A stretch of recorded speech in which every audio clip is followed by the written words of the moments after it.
Hi, Bob here, and I just want to give you some tips. I've been out hunting for some things that you might find interesting, at least might be helpful this fall as it gets too cold outside to keep spiders outdoors, and of course they'll want to come inside where it's nice and warm. And here's some ideas that you can do with as far as housing them is concerned.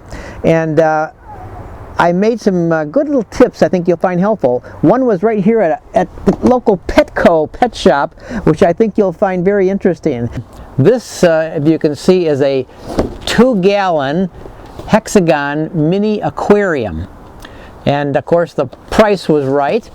It was on sale at a special rack area for $5.99. So for $6, here's a little 2-gallon aquarium that would work just wonderful for a spider housing. And I'm going to put one of my tarantulas in here, move him from where he's at right now into this new home. And let me show you what that's like in here.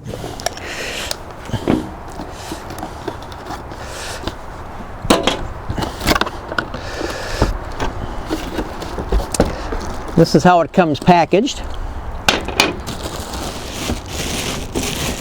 And here's the other good thing you get with $6.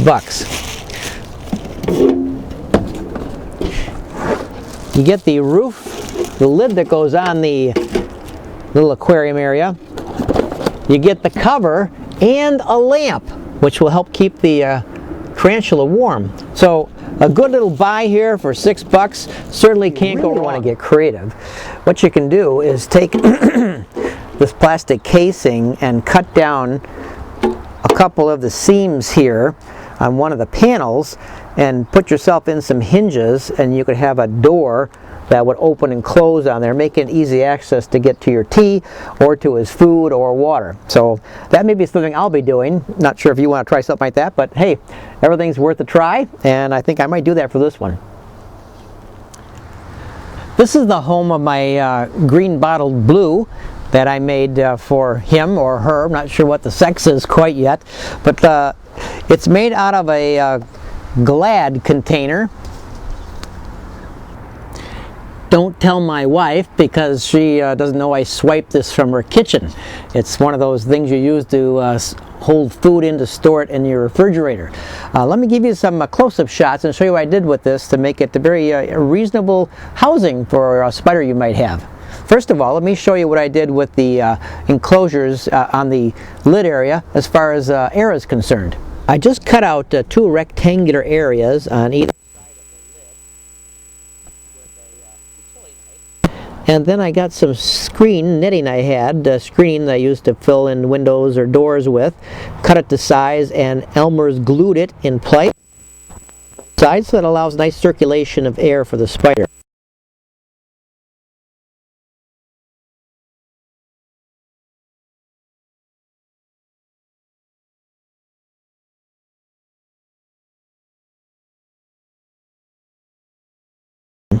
And that's coconut substrate there on the bottom for the tarantula to live in. And then I always like to just take it off and feed him this way. I can drop him right down into his little hole in here when he's ready to eat. So nice little enclosure, nice little housing, cheap way of having something for your spider to live in. Now in this little container, I don't know if you recognize it, it's kind of upside down, but this is normally what you would buy a stack of empty DVDs in. And obviously it is the empty case with the DVDs taken out.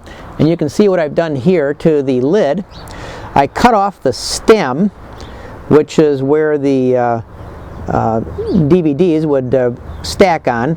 I cut the stem off so I can put it on top of this container. And that's really nice because the seal is quite easily just with a twist of your hand. But I can drop water down through the hole with a straw or a little cup or glass, and that goes right down into where I've stationed the little drinking area for the tea. So I don't have to take the lid off every time I want to put water in there. Also on the side, just like I did in the other container, you can see I've cut out a rectangular curved shape here and put in the screening, and Elmer's glued that in place.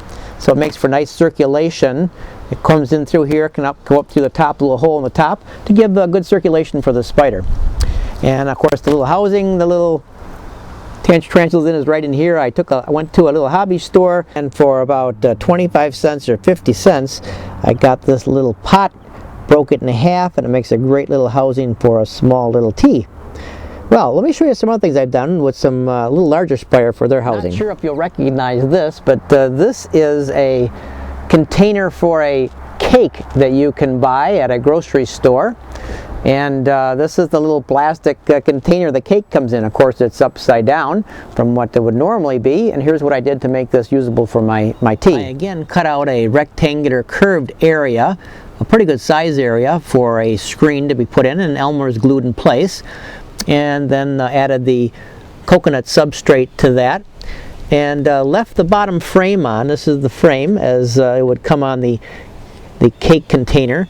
And what I did was, you can see here along the edges, I cut the lid off, leaving the edge of the lid intact so that can snap onto the top of the plastic housing. And then I cut these little tabs every once in a while. You can see those here. And the reason I did that is, if you take this lid, which would normally go on this way, but if you flip it then upside down and put this in place, you can actually, I got a piece of Scotch tape here so I can lift it off the container and put it back on. But if you put it on upside down, then you can rotate this, and it actually opens up little air holes. If you want to have air holes coming up through the top, you can decide on the size of the hole you want to have based on how much you turn it and how big of a hole you want to leave. You can kind of see how that works. And it's very strong. I can put other things on top of this as well. And easy to get at as far as being able to put water in. That's a little water dish I put in there for him, etc. So some good cheap ways to be able to make some housing for your spiders. And I hope this has been helpful.